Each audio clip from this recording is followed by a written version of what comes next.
Hello, my gamer family, and welcome back to the Studio Backlot Podcast. This is where I can't open up the soundboard because I'm recording Discord and I'll mess that up, but woo!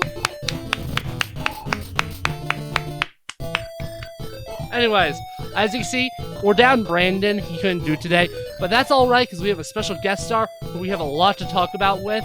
So, Cole! Whoa. It's been a while. Anyways, Cole, right off the bat, I have a really important question for you. Are there more eyes or legs in the world? Wait a minute. We're talking about that's a good specifically question. humans? No. Eyes. See, I don't think I Eyes? agree. I'm gonna break it down by group. So I'm gonna start by just mammals on top of it. I can only think of two mammals that have two sets of legs, two sets of eyes. Monkeys, humans. So technically the same Fish? thing. What about all fish? Fish aren't a mammal. They're you their said own mammal? they're their I didn't own hear that. category. They're their own category. My bad. But most mammals that you think of, they have 4 legs, 2 eyes. So it's just mammals, and then there's obviously dolphins that only have eyes, but there's a lot more dogs, cats, and horses in the world than there are dolphins. So dolphins are irrelevant to this. So with at least humans, there's more.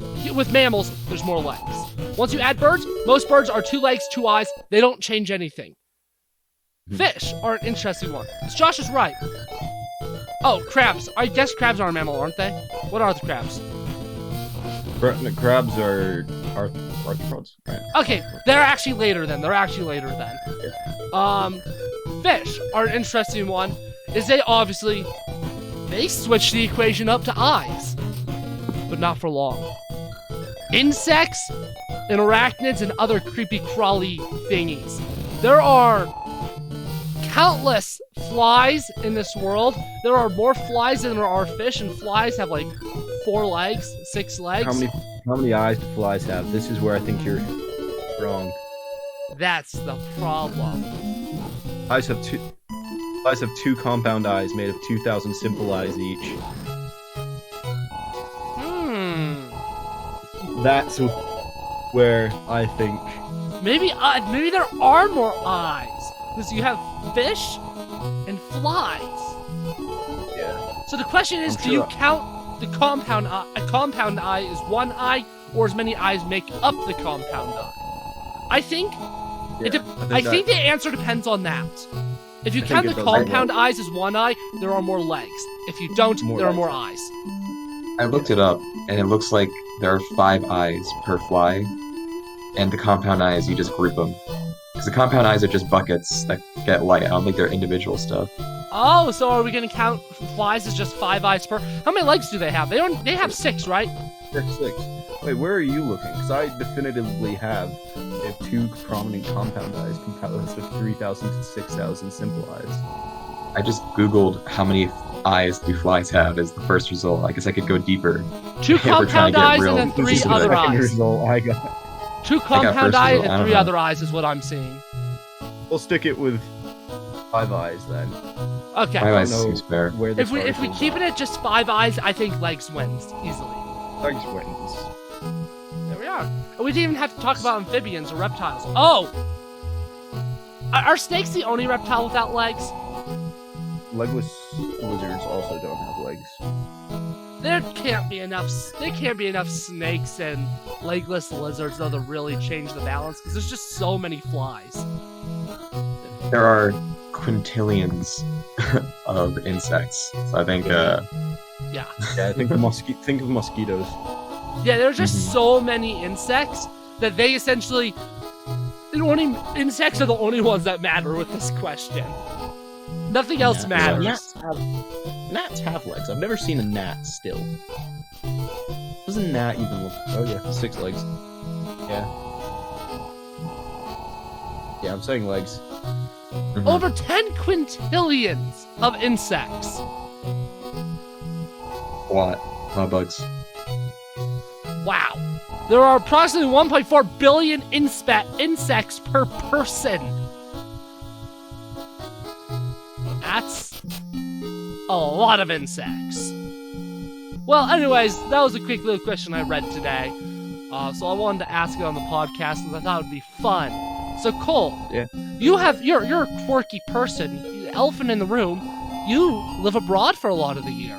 So obviously, as someone who doesn't live abroad, that makes me curious. So I gotta ask just, what are like the very, very basic differences? What are things that you like wake up and think, oh, I can do blank, blank, blank, and you're like, oh wait, I'm not in America, I actually can't. Or, oh, I don't live in America, it's not that simple, or something like that. Just something that's just slightly different. Main thing is more just me specific. I can't drive in England, which is really annoying. Is it because just the different side of the roads, or like do you like need a specific I just don't have driver's a car. license? I could drive, I just don't. So, or that you just go to the wrong side. Personal life choices. I wake up and instead of going, oh, I can drive, next town over, I have to take a bus or a train. At least That's another fun thing though. Buses in the UK are really nice as compared to stereotype buses here. When's the last time you took a public bus? Actually, I do know. Public, so not for like a function. Not per function and not a school bus, not... Yeah. Are we counting the buses at Disney World? Those aren't public, are they? No, those are private. Never have Totally then. I never have. Yeah, exactly. I never had before I moved to the UK either, and now I take them about 4 days a week, so... Yeah, that definitely is one of the things that seems like one of the big things about Europe for me at least is it feels like, wow, you could like just public transportation everywhere. Like, yeah, it's I don't like living in huge cities and all, but at least like New York, one thing that is nice about New York is it's very walkable. You can walk everywhere. You don't ever really have to drive, which I think is a really nice thing. Yeah, and at least in New York, you also have the subway as well. Yeah. So if you really do it, I was on the tube in London last week. That was an experience. Didn't enjoy that. Because like that's like the subway system in London, right? Yeah. Just out of curiosity, have you taken like the train that goes under the channel? No, not yet. I'm hopefully taking that over the summer though. Yeah, no. Like as my family is planning our Europe trip, we're planning it in a specific way just so that we can take that. Yeah, the Eurotunnel's cool. Go when it's not on strike. It's on strike at the moment. It'll be a couple of They're years. striking over Christmas, which is like the most evil thing you can do for people who've gone on their holidays and now they have to get a flight back from France instead of a 12-pound train. Why would they go to France to begin with? Anyways, I'm kidding, YouTube. I don't actually hate France most of the Paris. time. Most In of France Paris, is I fine. actually do don't wanna go to dislike. Paris. It just smells bad. Yeah, I actually do dislike Paris, though. I've heard too many awful things. Yeah. And it's funny. My dad, like me and my dad, the only painter we like is I can't remember his name. The guy that was in that Doctor Who episode, Vincent Van Gogh. He's really the only painter we like. And my dad thought all of his stuff was in the Louvre, but it's not. Yeah. Why is my video Where is it? lagging? This is a travesty. Oh my goodness.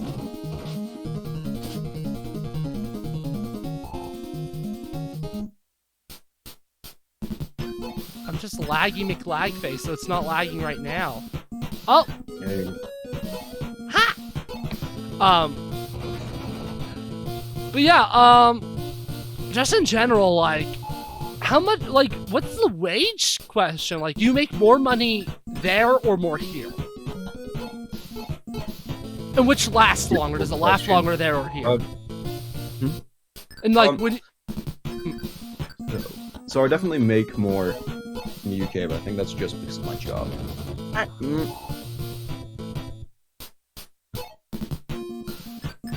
Yeah, I think that's just because of my job. But oh no, taxes are higher in England, so fair, those go but away. But you don't have to pay for car gas. no, I don't have to pay for healthcare either. Yeah, so you don't have like any like health insurance stuff. Yeah, exactly. Also on the side of taxes, I also don't have to do tax forms because the government just does it for me, which is nice. So none of this stupid guess how much taxes you owe. Huh. I didn't know about that part. That's interesting. That seems really handy. They tried to instill a law where you had to do your own taxes, and then they realized that that just made things more complicated, so they undid it. It had like a 3-month trial run in 2015 or something, and they didn't like it. Huh. Yeah. What else? Wages. Food is generally cheaper in stores. So like, buying a steak in England is a lot cheaper than buying a steak here, but it's more expensive in restaurants. So it kind of depends on what way you're eating. So fish and chips is ungodly expensive. So interesting. So obviously, there's a stereotype that British food isn't very good. Now you've lived in America and England, so does England have good food? It does. Most of it isn't English, but so kind of like England, America as well, because boiling pot foods are one of the reasons why America has such great cuisine, because we have cuisine from everywhere. Yeah, same. I mean, the best food in England is typically Indian food, which don't need to get into why there's Indian food in England. That's a whole long historical rant. But we I don't know. There is good like British food. I mean, Sunday roasts are really nice. I'm a haggis fan. I'm a black pudding fan. Not roast breakfast. English breakfasts are nice. I don't know. I like a lot of English food. Yeah. Obviously, stereotypes are stereotypes. I figured there was no basis to it. So, another stereotype. How are all the teeth of the people that you work with and go to school with? How are their teeth? There's actually a funny one. There's a guy I lived with last year who's 21 or 22 this year, and he's never been to a dentist before, and that terrifies me. That absolutely terrifies me. Now, I didn't go to a dentist till I was almost a teenager, but still. That's because I brush my teeth twice a day. I never had teeth pains. I didn't need to. Yeah, you just never been to a dentist, never really considered it, and yeah, I don't get it. I mean, teeth aren't as bad as people think. I mean, my professor says like no teeth, and he's only like 50, but I think that's a different story. But yeah, no, it's mainly okay. But getting a dentist is really difficult because there are no good dentists in my city. So I would have to go to the nearest city, which is Manchester, find a reputable dentist. And then that is also not covered by the NHS, so that's also just exploitatively expensive. Interesting. Yeah. So, like, I know one similarity between the US and England is that they love football. Now, football itself is different, but they all love a sport named football. So what's that like? So I imagine like the soccer love in England, from what I can gather from media, is bigger than the American love for football. I think so. I mean, I know many more people in the UK who watch football than people I know here who watch American football. So I think, it's a much bigger cultural thing, I think, in the Liverpool UK. or Manchester? I know they have a huge feud, so I'm going to have you weigh in. I don't like either of them. I'm an Arsenal fan. Nobody likes that. I don't live in the right part of the country to like Arsenal. Interesting. They're my mom's team, so I like them too. Interesting. Imagine not picking Liverpool over Manchester. Well, Man City or Man United? That's the question. I'm a Man United fan. That's just because everyone is. It's just a bandwagon. They're just a good team. Huh. Yeah, I know almost little about soccer. I really only know Manchester and Liverpool. Yeah. So you live. I know you live pretty close to Scotland, don't you? So like, do you just like go up to Scotland for fun sometimes? You know, I really could. I never do. I really could, and it's so annoying because I keep talking about it with my friends. I'm going, we should just go up to Edinburgh, or it's like a 2-hour train. I'm going, okay, well, back home, I could drive for 3 hours, and I'd be like 2 cities away. So how about we take a train? Yeah, no, that is kind of how it works. Europe just seems a lot more condensed. It really is, which is nice. That's also because like Western civilization has been in Europe for thousands upon thousands upon thousands of years.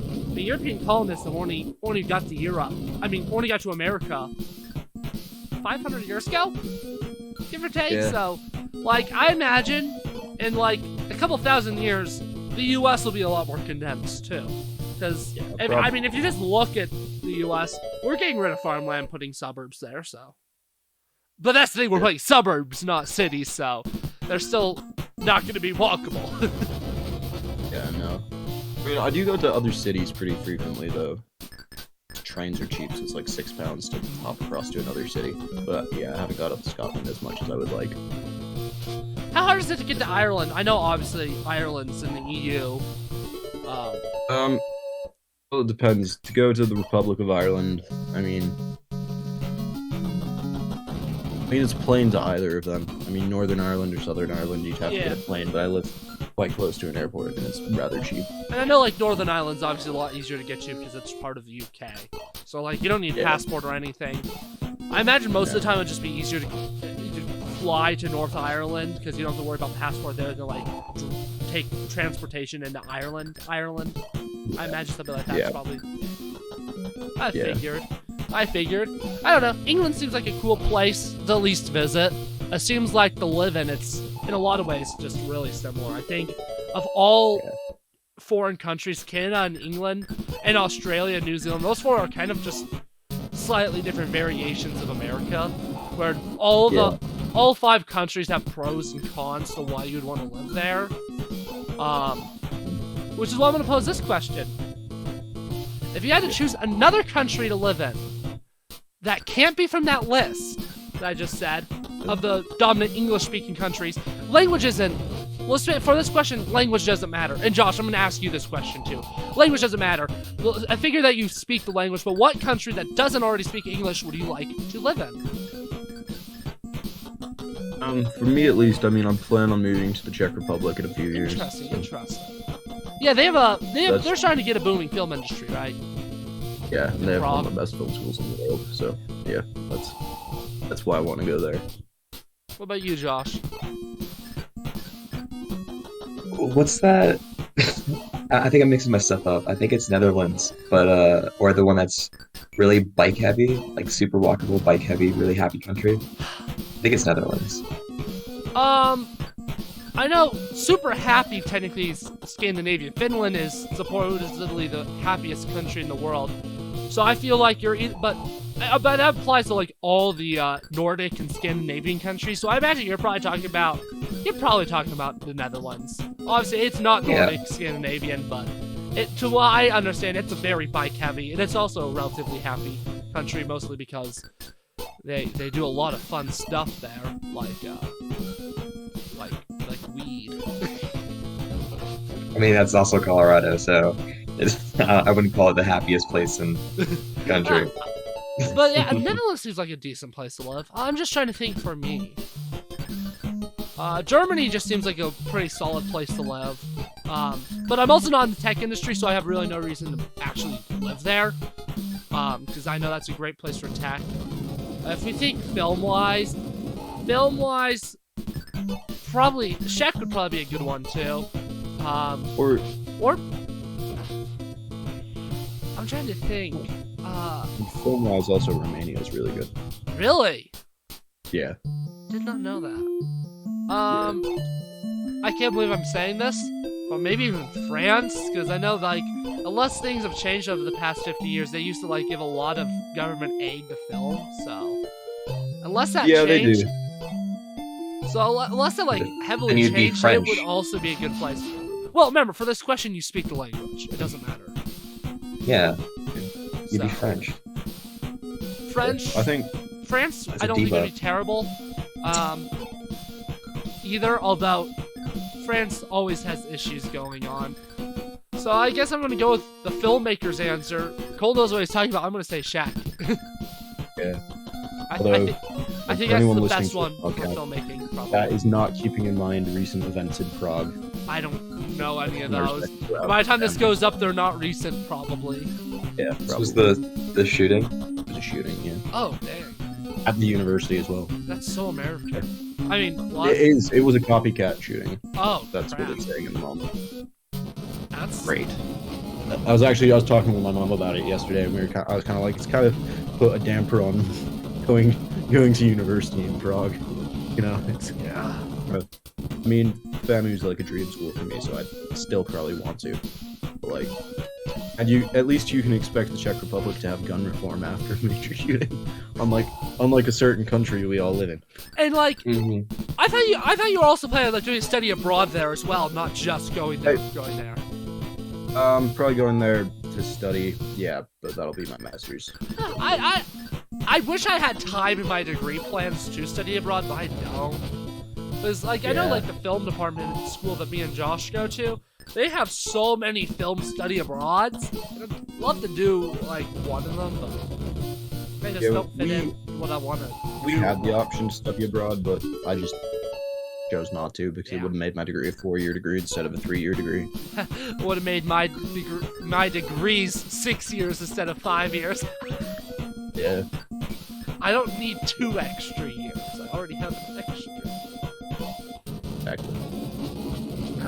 Anyways, yeah, Europe's cool. Anyways, so technically, as of the recording of this YouTube, Alex Point is not out, but Cole, you composed Alex Point. So yeah. I'd love to. Actually, no. Let's let Josh ask you a question first, so that he can have more to do. I feel bad just having him sit there the whole time reacting. About Alex Point? No, just in general. You can just ask Cole. Oh. I just feel bad about having you sit there, like, just watching as me and Cole talk. I mean, you had questions set up, but one of my big questions is, you mentioned your job a while ago? Yeah. That you were doing, was it in the UK? Yeah. What was that job? I do international relations and acquisitions for the university. Which, by the way, I'm not qualified to do. He's the one that sends your rejection letter, YouTube. Oh, right. I am qualified to do it in the way of I do the job, and I do it well, but I don't have a degree. It's not my area of study at all. But it's good. I like it. I just kind of help students who are looking at coming to the university from abroad, point them in the right direction, help them with their applications. Yeah, it's good. It's enjoyable. Unfortunately, my department is getting closed in February, so I will have to find a new job. That's unfortunate, especially since you said it pays well. It does pay well, but also all of my filming for my course starts like last week of January and goes on until March. So it's actually a really good time for me not to have a job. Yeah, no, makes sense. Yeah, I do freelance like sound design as well at the moment, which pays well when I get a job. But I've only done one so far. I'll keep that in mind. Yeah. So speaking of which, speaking of sound and you doing your freelance, it's technically not sound design, but you have composed the Alex Point score. Yes. Yeah. Obviously, right now, it's kind of in the phase where it's done, but it's not done yet. As there's some minor changes. Yeah. Obviously, Josh hasn't heard it all yet. If he checks the Discord, he'll be able to listen to like 7 tracks I've put up because I like them and I want to share with friends your good work. But yeah, so what was that like? So what was all that like? So obviously, like, I gave you a early export of the film that just in the Minecraft font had the scene numbers on it. I hope you found that funny. No, I have a funny story about that. Do continue. Oh, you probably don't have the font installed. Wait, no, I didn't give you the Premiere file, so it didn't matter. That's James that didn't have it because he didn't have the Premiere. Because he used the Premiere file. No, I was sat in an editing suite at my university doing the score, and someone walked by. He just popped his head in and goes, "Is that the Minecraft font?" I just said, "Yeah." And he just goes, "Interesting," and just walks off. That was the entire interaction. And then obviously, like, beyond just that, I also gave you this giant list of, like, here's all the scenes and here's some ideas and inspirations that you can look at. The funny thing about the inspirations, YouTube, is I probably could have just said, just listen to the Tron Legacy soundtrack and called it a day, because 99% of the stuff I gave him was from the Tron Legacy soundtrack. Like, the only ones that didn't were, I gave you Duel of Fates and I gave you a little bit from Final Fantasy VII. But, like, almost entirely... Oh, Batman. Oh, and Batman. but like almost entirely was just Tron Legacy, Tron Legacy, Tron Legacy, Tron Legacy. And I wrote like what, 2,000, 3,000 words? Like I wrote an essay, essentially. It gave me so much. I was like, when I sent it to you, I was like, I think I might have given him too much. So like, was that useful? Like in the future, like for future filmmakers that are hiring people, like what kind of stuff should be given to you? Like, was that too much? Was it too little? I think, especially for where I am in life, because I'm working on a bunch of other films, that was really useful because I was able to go like directly to reference material for each scene. I think in general, maybe just a bundle of different inspirations. Here's what I want. Figure something out. Like it was really good, especially for the fact that I kind of, I was crushed between classes and work, and working on 8 films at my university. And you also got like sick like 2 times as well. Yeah, I got COVID, and then I got something else. I don't remember what. I got something really weird at the end of October as well. That like lasted for essentially 2 weeks. It had antibiotics. It almost went completely away. After the antibiotics were over, it came back a little bit. And I dislocated my jaw 2 weeks ago as well, so that like took me out for a couple days. Oh god, that sounds really painful. Like, how do you eat? Funny story, if anyone wants to know how that happened, I was drinking a glass of orange juice. But competitively, how did it go that way? I don't know. Neither does the doctor. There's 1:30 in the morning. I'm drinking juice. My jaw dislocated and relocated. Agonizingly painful. I got an Uber to the nearest emergency. I was just like, I'm in pain. No, I do gotta ask. That has to be because of a precondition. Like that can't have just been like spur of the moment thing. It happened again like the next week. It was not fun. How much did it cost? It cost the Uber, so it was like £5. Would have been free. Well, okay, I was in the waiting room for 4.5 hours though. That is the biggest issue with the NHS. That's what I've heard. When you go into emergency, I was in emergency last year for 11.5 hours. For them to basically go, yeah, there's nothing wrong with you. Bring something to work on. I was sent from one place to another place because they thought I had a more complex condition than I did.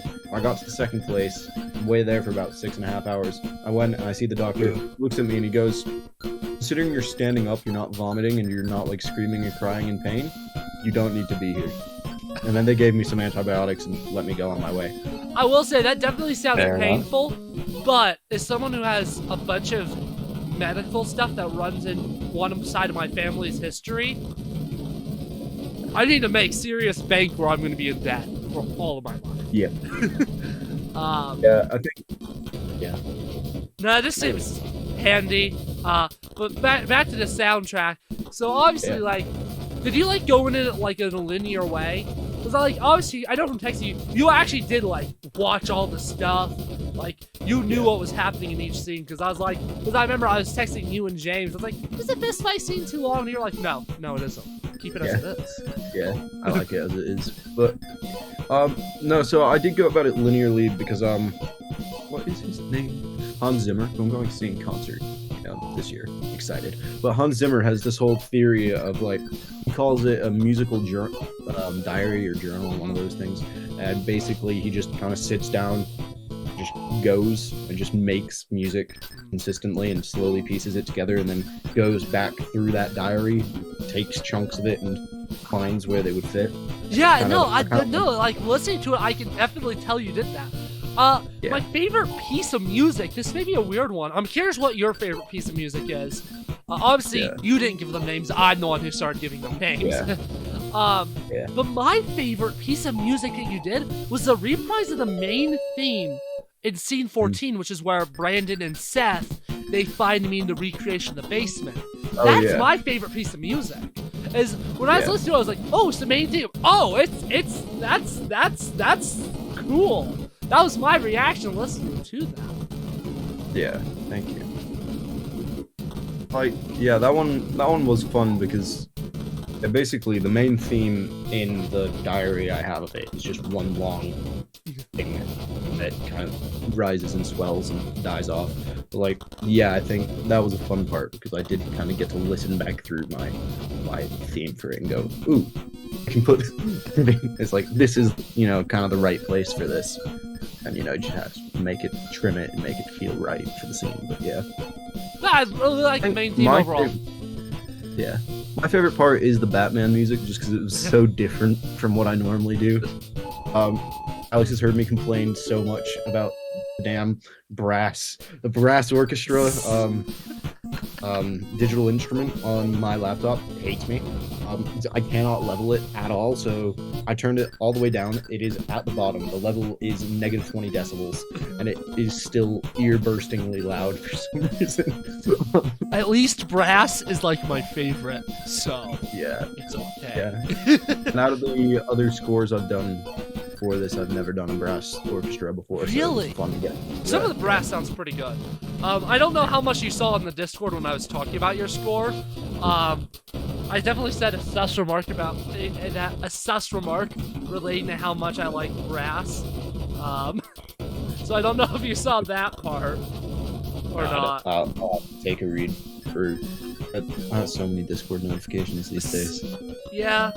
I could really read them because some of the films I'm working on have Discord group chats, and I forget that, so I don't go read it, and then I go, oh, I've missed important work I'm supposed to do. Yeah, that's a problem.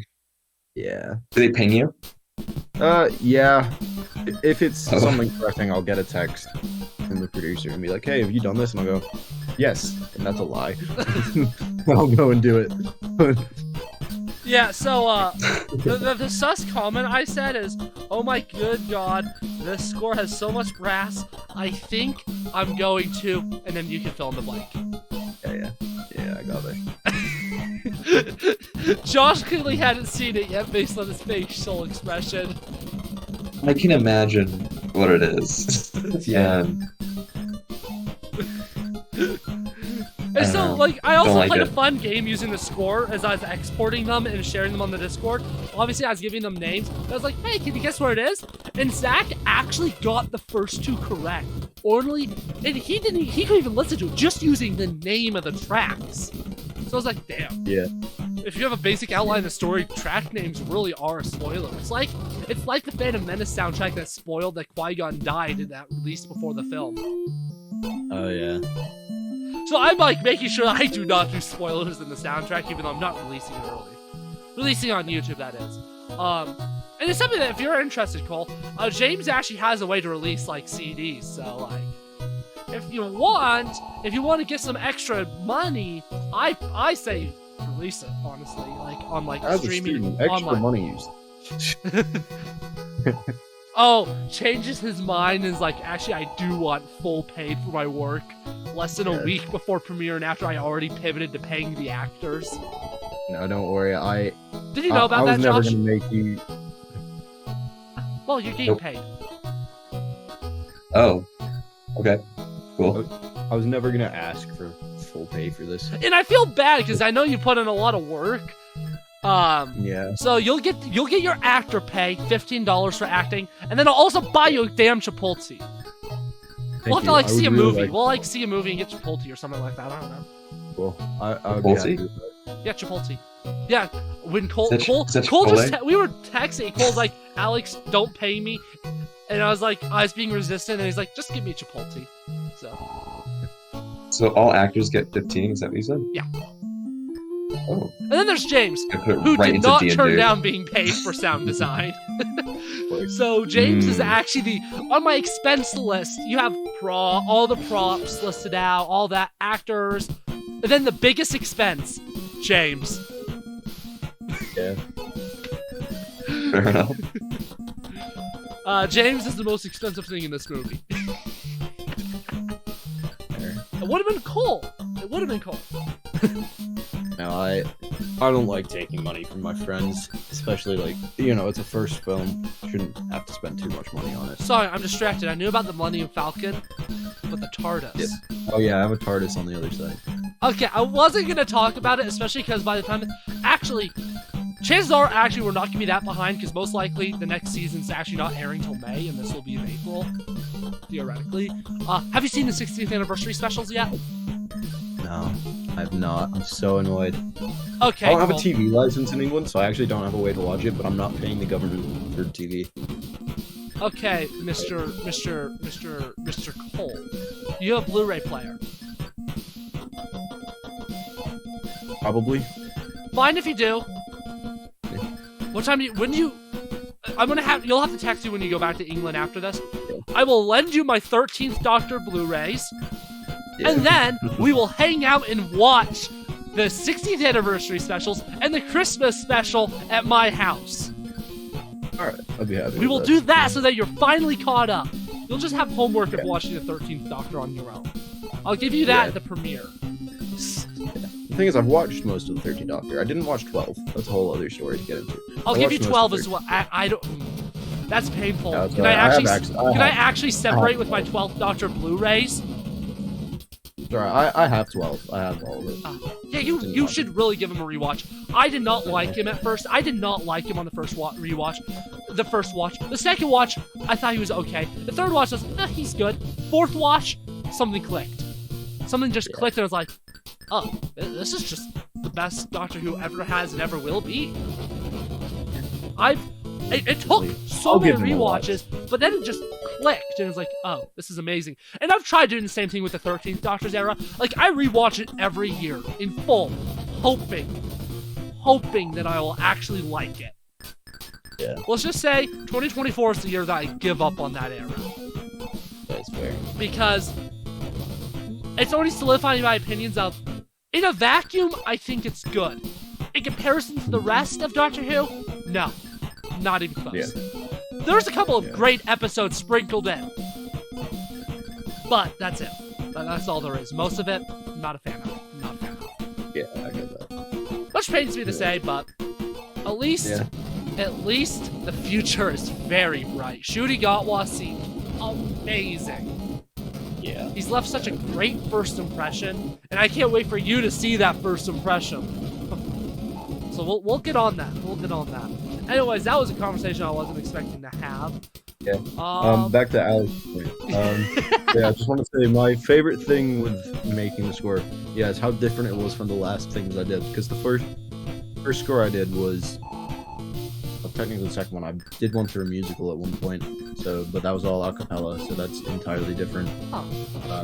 Anyone hearing this, don't make an a cappella musical. That was my idea. Actually, I almost think I remember hearing you working about that in high school.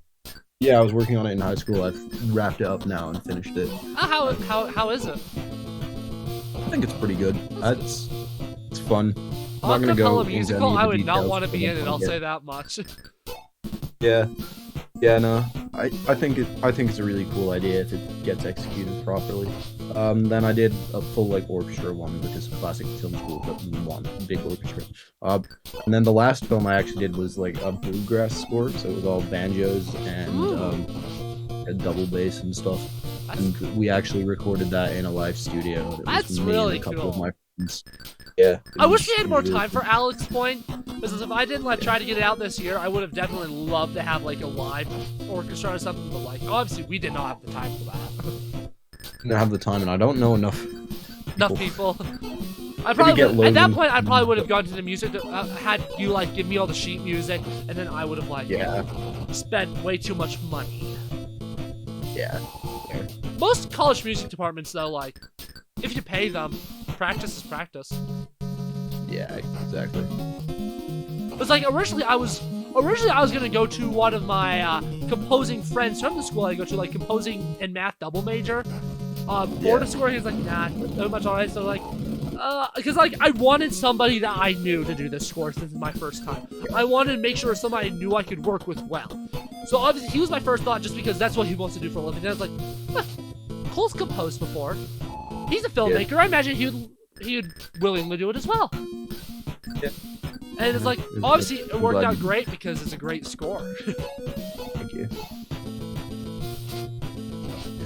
So obviously that's Alice Point stuff, and well, I think we're hitting around 40 minutes. but there's still like a whole episode. Why am I lagging again?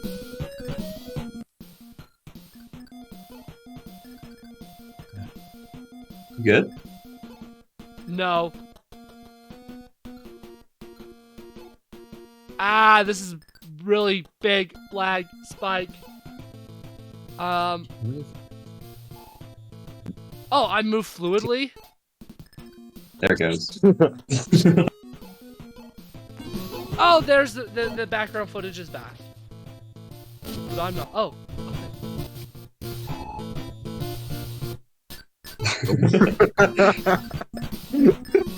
But yeah, we still have like a whole podcast worth of stuff to talk about YouTube.